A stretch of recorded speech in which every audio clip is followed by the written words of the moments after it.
Estamos aqui na Bradesco Esportes FM, a rádio do seu esporte, conversando com Cleiton Lima, ele que é treinador, né? Ele é lá de Santos e da equipe do Santos, agora um projeto do Sub-23 da equipe do Santos, né? Uma equipe que normalmente revela bastante jovens, né? E atletas promissores no futebol. Cleiton agora no masculino, já que trabalhou com o feminino também na equipe santista. Cleiton, queria agradecer sua participação aqui na Bradesco Esportes FM. Equipe sub-23 da equipe do Santos, qual é o grande proveito dessa equipe para a equipe santista, para o profissional do clube aí da Vila Belmiro? Bom dia, Juan. Bom dia, amigos da Bradesco. Uma satisfação falar com vocês. O principal objetivo da criação da equipe sub-23 é justamente para preencher essa lacuna, né? Já que o Santos tem uma demanda grande de atletas que se formam nas categorias de base. Muitos deles são aproveitados, mas muitos também, com qualidade, acabam ficando pelo caminho ou sendo emprestados para outros clubes. E a equipe sub-23 vem justamente para aproveitar toda essa demanda de bons atletas, de atletas de qualidade, de alto rendimento, que o Santos possa, no momento certo, acabar sendo aproveitado na equipe de cima, equipe principal. A gente usa esse espaço, né, justamente para maturar um pouquinho os atletas, até para poder ter uma transição bem adequada, com bastante tranquilidade. Muitas vezes o menino de 18, 19 anos acaba indo para o time de cima e, num primeiro momento, tendo algumas dificuldades. E o Sub-23, ele, na verdade, ele matura, lapida, aprimora alguns fundamentos também, quando a gente detecta que isso é necessário. E eu falo para eles, para os atletas, que eles estão no forno, né? Quando o Dorival quiser, ele pode vir e, dentro da necessidade da equipe principal, procurar aquele que ele ache viável a permanência no time de cima. Agora, Cleiton, estamos conversando com o Cleiton Lima, técnico do Sub-23 da equipe do Santos. A equipe do Santos tem um grupo já principal, né? E tem esse Sub-23 também. Vocês mantêm contato? O Dorival está sempre falando com você. E como é que funciona essa interação entre as duas categorias? Então, os nossos treinos são totalmente integrados, né? No campo ao lado, né? Nos mesmos horários, a gente praticamente segue o mesmo protocolo de treino, os mesmos microciclos. Claro que muitas vezes a equipe principal ela trabalha em função do adversário do final de semana ou do meio de semana, mas a equipe sub-23 ela também tem um comando muito semelhante àquilo que é exigido e efetuado com o trabalho, com o protocolo do Dorival. Então a gente troca informações diariamente, semanalmente passamos relatórios a ele, e ele observa muito o trabalho dos garotos também, a cada dia, muitas vezes até por se tratar do campo ao lado, no momento até do aquecimento, enquanto os atletas da equipe principal ficam aquecendo, ele acaba observando um pouquinho mais o trabalho ali do Sub-23. Então, a gente está muito ligado, muito próximo, justamente para que ele possa ter uma identidade também com a equipe Sub-23 e os garotos poderem se aclimatar já num momento tão importante da carreira, para que quando ele possa ser aproveitado na equipe de cima, ele esteja totalmente ambientado, adaptado ao sistema tático, ao protocolo de treino, aos trabalhos que estão sendo efetuados. E eu acho que essa transição fica de uma maneira aí mais suave, mais leve. É interessante, né? Porque esse é um tipo de trabalho que, por exemplo, na Europa já se tem muito, né? Com os campeonatos do Sub-21, que eles chamam, né? Que é uma espécie de campeonato brasileiro rolando de pontos corridos, como acontece na Inglaterra, inclusive é desconexo com o profissional. As categorias são diferentes. Você pode ter um time de quarta divisão no profissional que está na primeira durante esse de base. Agora, com relação aos atletas, né? Se ter uma equipe dessa ajuda também o Santos a não perder algumas joias que podem ser importantes ainda para a equipe? Sem dúvida, sem dúvida. Eu vejo assim, se a gente pode pegar um caso mais recente aí, até a do Felipe Anderson, né? Que atualmente está na Lazio, né? Na Itália. E ele é um garoto que subiu do 20 pro profissional, acabou tendo um aproveitamento até pequeno perto daquilo que ele poderia ter dado ao Santos Futebol Clube, né? Fez uma temporada, ou menos que uma temporada, uma competição nacional, e acabou depois vindo uma equipe da Europa de porte médio, não é nem porte grande, gigante, e acabou levando, assim como outros também, né? E o Santos acabou tendo um lucro muito pequeno com o Felipe, e hoje o Felipe, acho que se eu não me engano, na época ele foi vendido por 6 milhões de dólares ou 6 milhões de euros, não me recordo agora, e hoje ele vale mais de 120 milhões, né? Então, assim, se tivesse a equipe sub-23 em andamento, com certeza teria um espaço maior para que ele pudesse ter um tempinho maior no Santos, ser aproveitado com mais tranquilidade, não ter uma cobrança de um modo tão exigente num primeiro momento, e pudesse dar uma resposta maior e até um retorno financeiro para o clube maior, né? Então, assim, isso é um exemplo, mas a gente vê que com essa equipe a gente consegue ter também essa integração junto com o time principal, para que não tenha pressa de lançar o garoto, para que não tenha pressa de colocar o atleta que sobe da equipe de base em qualquer momento de uma competição onde muitas vezes tem uma pressão na torcida, tem um momento decisivo, que talvez não seja o melhor momento para que o atleta possa subir. Enquanto isso, ele ficar se preparando, instalado ali na equipe sub-23, mas ao mesmo tempo se adaptando para que no momento certo ele possa ser lançado. Agora, é interessante, porque eu estive conversando com o diretor de base do Internacional, eles também têm uma equipe sub-23 lá. Ele falou que todas as equipes deveriam ter um sub-23, até justamente por isso, né? Às vezes o atleta estoura a idade, mas não está pronto ainda. Tem atleta que demora um pouquinho mais. Como fazer para lidar com esses casos? E se você acha que realmente todas as equipes deveriam ter um sub-23, até para não queimar as fichas logo de primeira, né? Às vezes o garoto não vai bem num certo período e depois consegue engrenar, né? Exato, exatamente. Você colocou bem, né? Acho que hoje o futebol europeu é um futebol que enxergou isso, né? Eles saíram na frente. Na verdade, há alguns anos já, quase todas as equipes grandes, médias e grandes do futebol europeu, elas têm essa categoria, né? Na verdade, o sub-23 é uma nomenclatura porque a gente entende que até os 21, 22 anos o atleta ainda está em formação, né? Muitas vezes ele sobe de 19 para 20, mas ele ainda tem alguma coisa para aprimorar, alguma coisa para aprender, para poder se especializar em algum fundamento ou numa parte tática, ou mesmo num sistema de jogo que muitas vezes ele jogou nas categorias de base em um outro setor, e tendo essa oportunidade na categoria sub-23, ele tem uma adaptação mais facilmente, uma variação maior de possibilidades, para que ele possa, quando for para o time de cima, ter uma bagagem, uma experiência já adequada. Então, assim, eu vejo hoje como uma necessidade, tem um desperdício muito grande, né? Hoje os clubes grandes no futebol, a gente vê que tem o grande momento econômico que todos eles estão vivendo. Acho que o segredo são as categorias de base, mas muitas vezes o investimento é muito alto em relação ao garoto que entra no sub-13, sub-15, passa 6, 7 anos, e quando ele vai integrar a equipe profissional, ele não está pronto, ou está totalmente ainda inexperiente para assumir aquele momento, e acaba tendo um desperdício daquilo que foi investido, e o atleta acaba se perdendo, ou indo para uma equipe menor, ou sendo emprestado, e acaba não vingando por conta de não ter um serviço ali nesse momento de transição adequado para que ele pudesse se aprimorar, se aperfeiçoar e estar totalmente pronto, né, para que ele possa assumir essa responsabilidade. Então eu vejo hoje que os clubes brasileiros, alguns a gente já vê que tem um trabalho, né,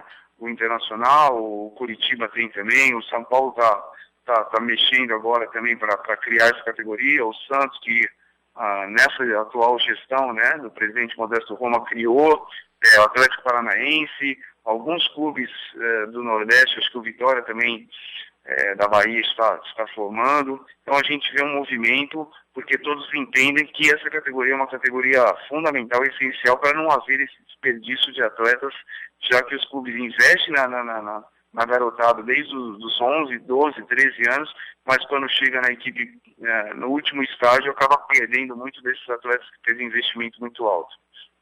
Agora, Cleiton Lima, técnico do Sub-23 do Santos, com quem estamos conversando agora aqui na Bradesco Esportes FM. É muito difícil saber qual o tempo certo que o atleta está preparado para assumir uma camisa da equipe profissional, talvez até de uma equipe principal, como titular, digamos assim? Então, a gente que está no dia a dia, a gente não vê tanta dificuldade de enxergar o tempo certo. Até porque a proposta do Sub-23, quando eles estão ali no time B, a gente são garotos de 18, 19, 20 anos, 21. A gente não tem quase atletas de 23 anos, 22 anos. A maioria é entre 18 e 21 anos. Então, eles ainda estão nessa última formação, no último estágio.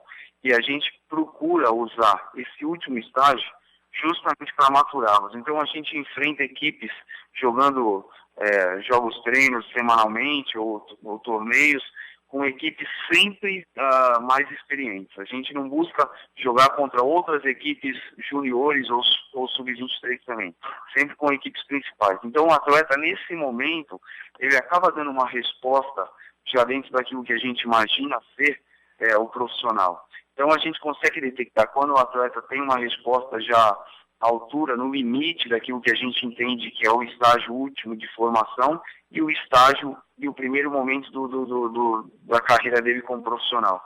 A gente que está no dia a dia consegue detectar. Claro que aqueles atletas que ainda precisam de um período maior de aprimoramento técnico ou uma experiência maior no sistema tático, a gente usa esses jogos treinos, esses amistosos ou esses torneios para também poder maturá-los e fazer com que eles enxerguem as deficiências e assumam essa condição de poder se preparar melhor, se aprimorar um pouquinho mais, se dedicar um pouquinho mais, para que ele não bata lá em cima e volte, ou que seja uma subida precoce e depois acabe não vingando justamente por essas deficiências que a gente detectou. Então a gente tem esse período aí para ter uma paciência maior, mas quando a gente está no dia a dia com eles, a gente consegue detectar de maneira simples.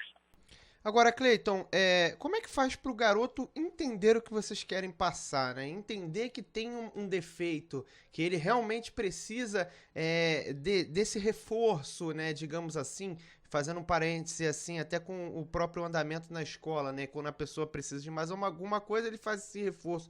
Os atletas são fáceis de entender esse tipo de coisa? Tem que ser feito um trabalho? Como é que funciona para que ele entenda na mente dele que ele precisa evoluir naquele ponto?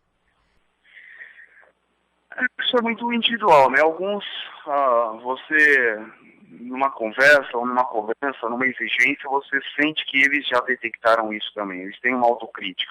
Alguns outros, quando têm deficiências, acabam, talvez, por ter passado numa categoria de base e serem os destaques dessas categorias anteriores, às vezes no 15, no 17, no próprio 20, eles sobem achando que eles já estão prontos. Mas quando eles se deparam e jogam contra outros times profissionais, a gente consegue fazê-los enxergar algo maior, né? Muitas vezes não é nem a questão do fundamento em si, mas é justamente isso que eu falei, não consegue ter uma variação de jogada, não consegue ter um senso tático do jogo, numa transição ou num sistema defensivo, numa primeira linha, como ele pode ser mais utilizado, tendo uma mobilidade maior, uma recomposição maior. Tudo isso, acho que no Sub-23 a gente consegue fazer ou enxergar. Alguns têm um pouco mais de dificuldade de poder assimilar isso por conta de que foram destaques nas categorias anteriores, como eu falei. Então, muitas vezes no Sub-17 ele era o jogador mais importante do Sub-17 e o time girava em torno dele. Agora no Sub-23, na equipe profissional, ele não é essa pessoa. Ele joga mais em conjunto. Ele tem que, em vez de ser um condutor de bola, ele não vai perder a sua característica, vai continuar tendo essa característica, mas ele vai poder distribuir um pouco mais as tarefas e ter uma importância mais pontual nos momentos certos e jogar mais coletivamente e ter uma interação com ações e integrações junto com outros jogadores que vai fazendo enxergar, vai fazendo maturar e vai dando essa bagagem a eles. Muitos deles, a gente, por ser um primeiro momento de transição, a gente consegue detectar e eles mesmos respeitam essa cobrança nossa. Outros já têm um pouco mais de dificuldade, mas a gente vai tendo justamente essa paciência para fazê-los enxergar e sempre com o intuito de aprimorá-los e colocá-los 100% prontos no momento determinante. Cleiton Lima, a gente sabe, né, da sua agenda, né, como é que estão as situações aí, então estamos nos encaminhando para o final. Mais 2 perguntinhas para terminar. Quem já passou pela sua mão, o Cleiton, que você, que a pessoa saiba que você teve um papel fundamental, que a pessoa reconheça isso em você, né, e como é que foi para você esse tipo de coisa? Então, na verdade, assim, na minha carreira toda, eu como você colocou no início, né, eu tive algumas experiências não só no futebol profissional, no futebol da base, no futebol feminino também. Durante a minha carreira, alguns atletas renomados hoje já estiveram comigo. Em 97 e até 99, eu trabalhei nas categorias de base do Santos, no Sub-17, no Sub-15, Diego Ribas, que hoje está no Fenerbahçe, o Robinho, aquela geração ali que depois viraram os meninos da Vila de 2002, alguns deles passaram comigo, outros recentemente, até em outras equipes também, o próprio Lucas Lima esteve, quando eu trabalhei no Sport Recife, na chegada dele era um jogador ainda desconhecido, né, que estava vindo também de um Sub-23 do Internacional e acabou chegando ali, a gente usou ali como um aprimoramento inicial quando ele chegou e depois foi um destaque no Sport Recife, aí o Santos contratou, o próprio Marquinhos Gabriel, também nesse mesmo período. Hoje, nesse grupo do Santos, que já subiram é o Vitor Fresarim, um atleta também que veio como uma aposta aí que a gente trouxe no Sub-23 do Botafogo de Ribeirão e fez um ótimo Campeonato Paulista e hoje já está nas mãos do Dorival Júnior, o Fernando Medeiros, o próprio Thiago Maia, alguns atletas que a gente já teve um contato maior. Passou um período aí que a gente procurou acrescentar alguma coisa positiva na carreira deles e hoje estão vingando aí nos times principais. Agora, Cleiton, para finalizar, né, que história é essa de 94, né, quando você participou do treinamento do time russo, né, Pavel Sadirin, né, que era o treinador na época, e que passou o relatório para o Carlos Alberto Parreira, isso procede? Como é que foi essa história? Foi uma história real, inusitada, até no momento ainda quando eu era atleta profissional de futebol, eu tinha ido para a Liga Americana, né? Em 94 foi a primeira liga aprovada pela FIFA, né? Nos Estados Unidos, como sendo o país sede da Copa do Mundo. O Brasil foi tetracampeão mundial, mas naquele momento o mundo vivia numa divisão política muito grande, a União Soviética estava se dividindo e foi a primeira vez que a Rússia foi para uma Copa do Mundo como seleção independente. E o treinador da Rússia, o Padvin, ele tinha alguns grandes nomes, né? Inclusive Kuznetsov, o Radchenko, jogadores que jogavam no Barcelona com o Romário na época, o Salenko, que acabou sendo artilheiro da Copa naquele ano, o Yuran, atletas renomados na Europa que integravam a seleção da Rússia, que era o primeiro ano deles de Copa do Mundo e que faziam todos os treinos secretos e nesse calendário o primeiro adversário do Brasil na Copa do Mundo foi justamente a Rússia. E eu, como atleta profissional, estava jogando numa equipe da Califórnia, em São Francisco, né, no São Francisco United Soccer Club, e eu fui, na verdade, essa equipe fez o sparring para a seleção da Rússia durante uma semana, na véspera do jogo contra o Brasil. A gente acabava fazendo os treinamentos com eles, eu fui escolhido para fazer parte de alguns coletivos para completar a seleção russa, e eu era o único brasileiro, na verdade, que estava vendo os russos treinarem e se prepararem para enfrentar o Brasil na estreia da Copa do Mundo.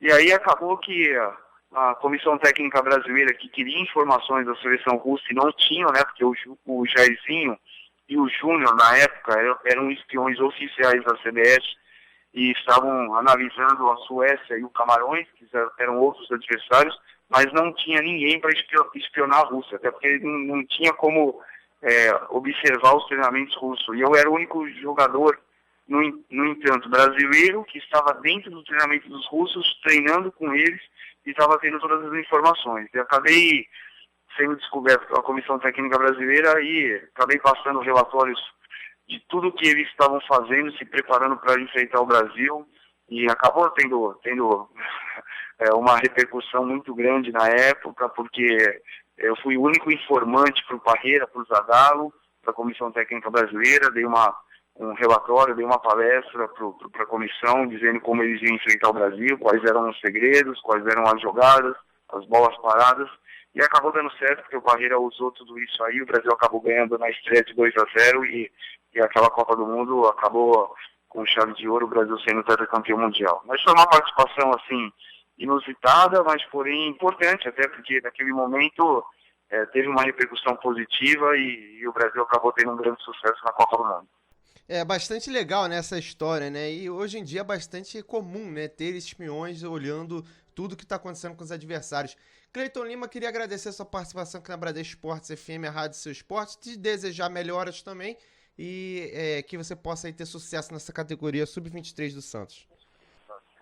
Obrigado, eu que agradeço, estamos sempre à disposição, um abraço a todos aí e sempre que vocês precisarem, a gente está à disposição para falar do Santos, da equipe Sub-23 e com certeza do futebol brasileiro. Um abraço a todos aí.